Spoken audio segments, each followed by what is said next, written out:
Hey, how y'all doing? It's Craig here again. It's a Saturday and I actually got the day off. But enough about me. What we've got here is a box of parts that I picked up yesterday afternoon after I got off work. Actually, yesterday evening. And I know I said that I was going to make the Husqvarna 576xp project for next year.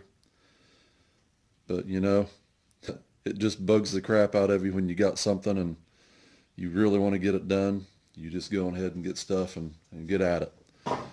So went to my local parts supplier and had him order some parts. What we're going to do here is get them out and show them to you. Show you what I'm going to do to the saw.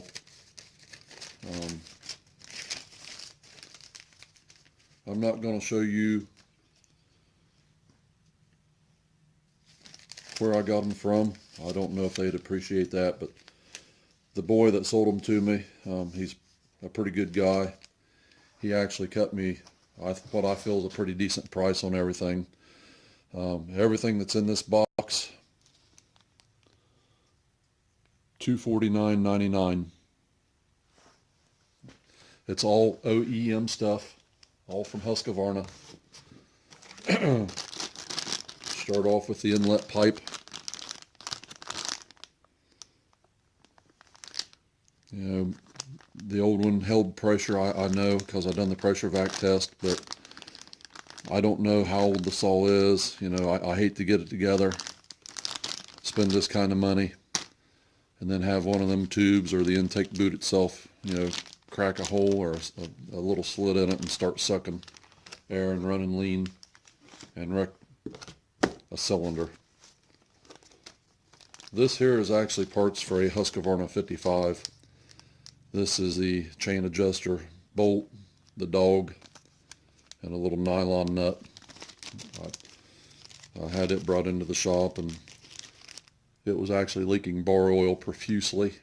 And when I tore it apart, I don't know how the guy done it, but the vent tube for the oil side was completely going out of the saw, and it was just an open hole in the side of the crankcase that was just letting the crank or the bar oil just pour out of it.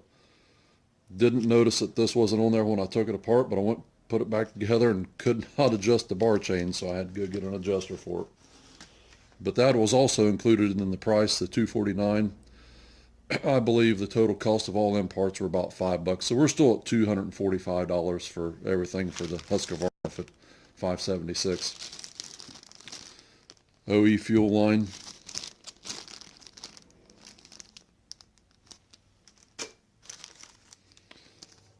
This is a straight line hose for the vent, the fuel tank vent. It's just called a fuel hose straight. But again, this is the vent hose.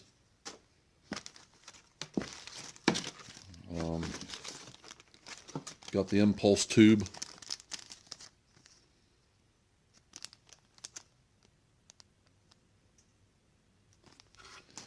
He did not write each one individually as far as price goes, so the only one that I know for sure is he told me the cylinder was $135 is what he charged me for the cylinder. Here's the exhaust gasket. I actually broke it in half when I was taking the muffler off of it, so I bought a new exhaust gasket. I'm thinking that was like $4 if I remember. Here's the magneto side seal, crank seal.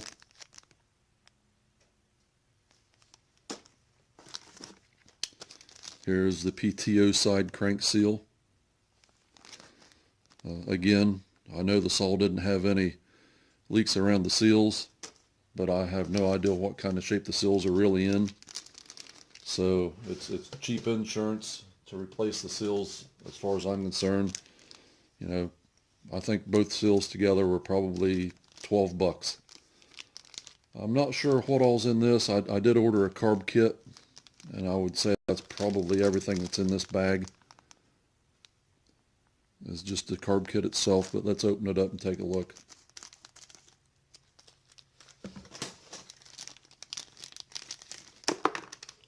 Well, there's just the gaskets for the carb. So evidently they've sent me a kit that covers multiple carburetors. This was on the outer bag, them 3 gaskets. And then on the inner bag, a pump diaphragm, another diaphragm, and these actually are stating they're made in China. OE parts made in China. So just because you're buying OE parts, do not think that they're made in America or made in Germany or made in Sweden or wherever the case may be. These clearly state these parts are made in China. And it clearly states on the bag, genuine parts, Husqvarna. So this here's another diaphragm, so I'm probably have a hard time seeing that, but it's clear. So this would be the one that you would use for your ethanol-based gas. And these other ones are, here's the metering side diaphragm, and then the fuel diaphragm. No needles, no springs, no check balls, no nothing, just gaskets. That's kind of, in my opinion, that's kind of strange that they would only send you gaskets. So I'm not going to take these out of the box. I'll leave them in there so I don't lose them. Put this other stuff back in here.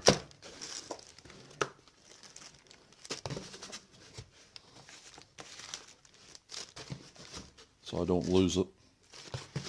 All back here in the background is actually a Briggs & Stratton. That's that Briggs & Stratton Quantum 6 horse. I'm waiting on a valve stem pilot, so that I can grind the seats in the block. The valve guides are still pretty decent shape, so I'm not going to have to replace them. And I've got to fabricate some kind of a collet so that I can actually grind the valves. There's my valve grinder right there. That's an old Black & Decker. Works great. But over here to the left, right there, that's where the valve stem goes into that collet. That doesn't go down tight enough to grab and tighten up against a 1/4 inch valve stem. So I've got to fabricate something that I can put around the valve stem so that I can chuck it up in my valve grinder itself. But here's the cylinder. Again, original. This does say made in Germany.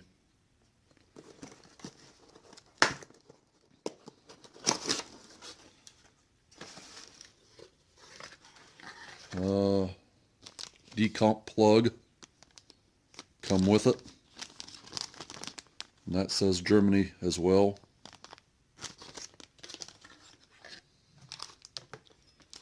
Wrist pin bearing,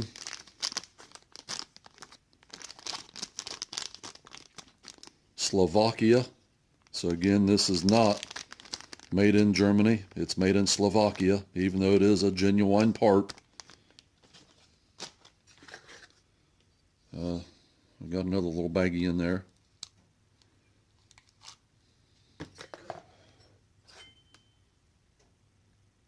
I hope the rings are up inside, because I don't see the rings. This is a little rubber bushing for on top of the cylinder to keep your top cover off the cylinder fin. I believe it goes in this one right here. Okay. What I see so far looks really good. No broken fins. Nice casting, real nice casting. It's a Mala casting. I don't know if you can see that right there, but it's M-A-H-L-E, Mala. It's got the Husqvarna logo right here on the transfer port.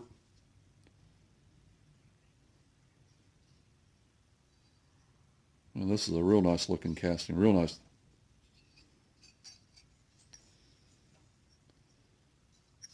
The only thing that I see is right here, just a little roughness that I may take and just clean that up just a little bit.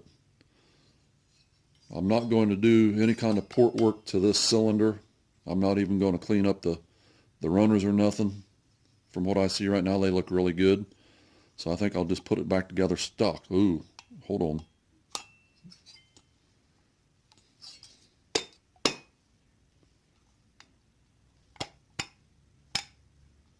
For some reason, that's tight.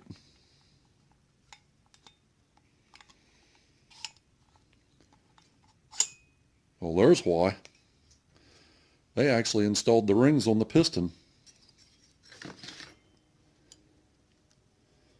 The rings are already on the piston, straight from Husqvarna.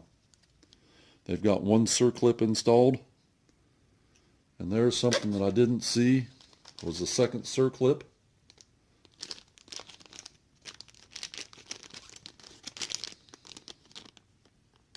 I don't see it in that bag.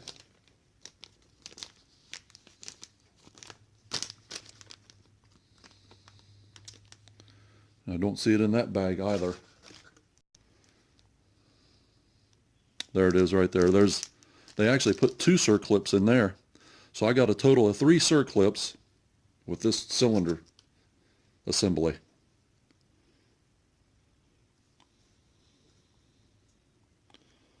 It's got some kind of a marking right there. It's really hard for me to tell what it says. Looks like it's FIT, and it's got some numbers. And of course it's got the arrow. The arrows are on the opposite side of the locating pins, which is where you'd want them. Nice looking piston.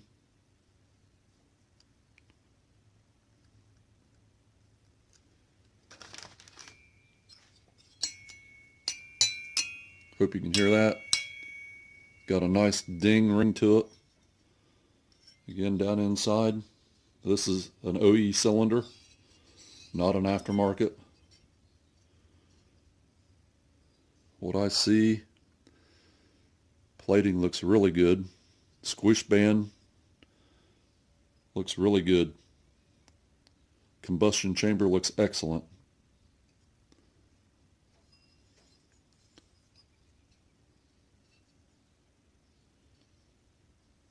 So there you are. This cylinder, other than me doing just a little touch up right there, this cylinder is going to be put on the saw just like it is. I do believe I'll do a base gasket release. Or not release, delete. Do a base gasket delete build with this saw just to increase the combustion chamber, or reduce the busting chamber size a little bit, increase the compression just a tad. And that's a nice looking cylinder. There's just a touch of roughness right there on the very top of the exhaust port. You can't see it for this side, but right there, just a little roughness. But I'm not even going to worry about it because it's very minor. The intake itself looks really good. There's no casting flash left in the opening there. It's nice and smooth, as well as the transfers, nice and smooth. For the extra air intakes, the transfers for the extra air intakes, and then your transfers that actually charge the cylinder from your crankcase look really good, nice and smooth, no flash buildup. Okay, well, there you are. There's the parts for the 576. I'll be getting on that here hopefully later on today. Doubt if I get it done, but we'll see what happens. Hope you enjoyed this video. Catch you in the next one.